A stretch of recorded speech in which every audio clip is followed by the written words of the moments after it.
ඔයා මීට කලින් දැනන් හිටියාද හැම තප්පරයකම පොල්ගෙඩි 3ක් වඳුරන් දඬුලේනන් විසින් විනාශ කරනවා කියලා. ඒ කියන්නේ අවුරුද්දකට පොල්ගෙඩි මිලියන 100ක්. ආදායමක් විදියට ගත්තොත් මේක අවුරුද්දට බිලියන 6.6ක මුදලක්. තවත් සරල විදියකට කිව්වොත් මේක පාසල් 20ක් හදන්න පුළුවන් මුදලක්. මේ රජය පහුගිය මාර්තු මාසයේ මුල සිදු කරා විනාඩි 5ක සංගණනයක්. ඒක කොතරම් සාර්ථකද?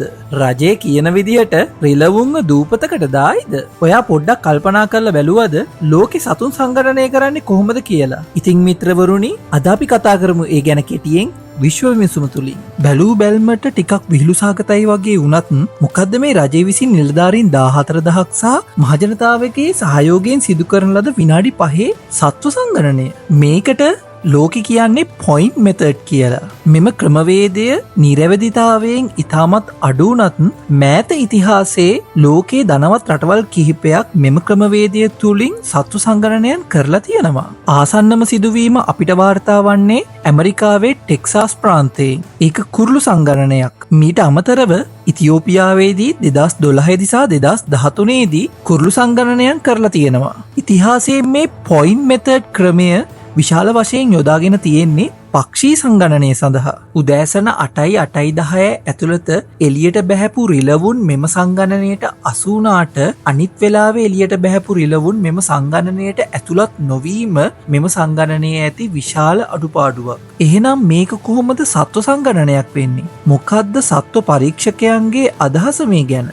ඔවුන් කියන්නේ තෝරාගත් ප්‍රදේශයක් ඇතුළත කෙටි කාලයක් තුලදී නැවත නැවත වතාවක් මෙම පරීක්ෂණය කිරීම සහ පුහුණු නිලධාරීන් තෝරා ගැනීම තුලින් මෙම පරීක්ෂණයේ නිර්වද්‍යතාවය ඉතාමත් ඉහළ අගයකට පවත්වා ගැනීමට හැකියාව ලැබෙන බවයි. මේ ගැන රජය හිතලා තියෙනවද කියන එක අපිට බලා ගන්න පුළුවන් වෙන්නේ අනාගතයේදී තමයි. ඉතින් මිත්‍රවරුනි, මොනවාද ලෝකෙ මීට අමතරව භාවිතා කරන තාක්ෂණයන් කියලා දැනගෙන සිටීම අපි කාටත් ඉතාමත් වැදගත් වෙනවා. මේකින් ඉතාමත් ජනප්‍රිය ක්‍රමවේදයක් වන්නේ ඩ්‍රෝන කැමරා සහ කෘත්‍රිම බුද්ධි තාක්ෂණය ඇතුළෙන් සත්ව සංගණනය කිරීම. හයි රෙසලූෂන් කැමරා සවිකල ඩ්‍රෝන යන්ත්‍ර මගින් ගුවන් දර්ශන ලබාගෙන එම දර්ශන කෘත්‍රිම බුද්ධිය මගින් සතුන් හඳුනාගෙන ගණන් කිරීම සිදු කිරීම නිසා මෙම ක්‍රමවේදය ඉතාමත් ජනප්‍රිය සහ කාර්යක්ෂම සිදු කිරීමක් වෙනවා. හැබැයි මේ ඉතාමත් මිල අධික ක්‍රියාවලියක්. මෙම ක්‍රමවේදය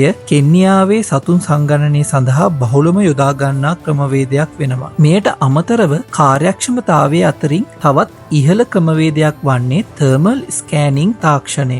සතුන්ගේ උෂ්ණත්ව වෙනස හඳුනාගෙන ඒ වෙනස් වීම තුලින් සත්ව සංගණනය සිදු කිරීමයි මෙම තාක්ෂණයේ ක්‍රියාවලිය. මෙම ක්‍රමවේදයේද ඉතාමත් මිල අධික වුණත් ධනවත් රටවල් විසින් මෙම ක්‍රමවේදය භාවිතා කොට සත්ව සංගණනය සිදු කරනවා කියලා අපිට වාර්තා වුණා. ඉතින් ශ්‍රී ලංකාව වැනි රටකට දරාගන්න බැරි වුණත් ලෝකයේ නවීන තාක්ෂණය ඔස්සේ සත්ව සංගණනය සිදු කරන අවස්ථා අනන්තයි අප්‍රමාණයි. සරල ක්‍රමවේදයක් තුලින් වුණත් මෙම ගැටලුවට తాවකාලික පැලැස්තර වලින් එහාට ගිය තිරසාර විසඳුමක් ලබා ගැනීම අප හැමෝගේම බලාපොරොත්තුවයි. තවමත් රජයේ සත්ව සංගණනයේ ප්‍රතිඵලද නිකුත් කර නැති අවස්ථාවක මෙම මහා විනාශය නැවැත්වීමට කෙසේ පියවර ගනීදැයි අපි බලාගෙන හිඳිමු. මෙම සංගණනය ගැන ඔයාගේ අදහස මොකක්ද කියලා පල්ලෙහායින් අපිත් සමග කියන්න.